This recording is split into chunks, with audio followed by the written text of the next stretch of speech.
Tapos natin patuyakay.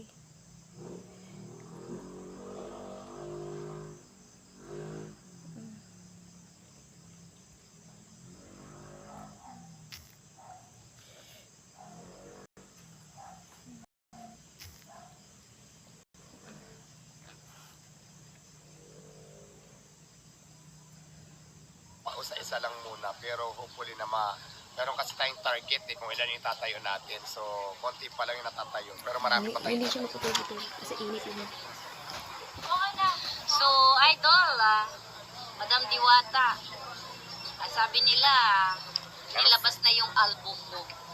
Anong album? Yung kanta mo. Wala pa akong nailalabas. Ay, ganun. Ano Sample ba ito? pa lang yun. Sample Sabi pa mo, lang. hindi mo kasi. Sabi mo, hindi kasi. Ay, bawal Bakit? pa. Wala pa sa hindi pa nare-record yun. Ganun ba? Okay. Pero abangan nyo yan so next week kasi nare-record ko na yun. Composed by Lito Camo, abangan nyo. Ay, Lito Camo pala. Sabi ko na tayo tayo. Alam ko yan. Yes, Sabi nga Lito na Camo patulog is isa my Lito friend Camo. na ngayon, no? So, alam mo naman, pagdating sa kanta na talaga, pag si Lito Camo ang gumawa talagang, Yes.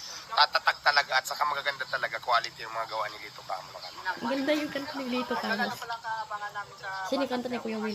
Ayan, mag-abang kayo. Naku, very excited ng Batang Quiapo kasi may mga mawawala at merong papasok. Kaya abangan nyo lang lagi. Totoo ba yun na si Ivana mawawala na sa Batang Quiapo? Well, abangan mo. Malapit na yan.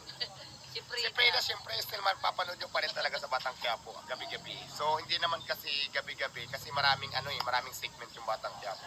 Minsan nandun ako sa segment, minsan wala kasi kanya-kanyang doon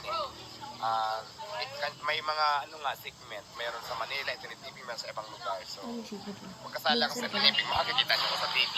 lang ang aking tanong. Alam mo, kung imbes na magtanong kayo, may libre tayong sukulit. Yung Diwata sukulit, Yan tikman na nyo nga. muna. Kailangan Yan, libre daw ni Madam yan. Yung sukulit, Diwata sukulit natin ngayon is libre, kaya tikman mo na. Diba? Ayan, sobrang sarap ng sukulit. Stock doon sa First Supply. Binibigay namin ng libre para matikman nyo kung gaano kasarap. Kasi diba, at least, natikman nyo na lang walang bayad. Pag nagustuhan nyo, Kaya para si Diwata pinabalik. Go, kiss na kayo.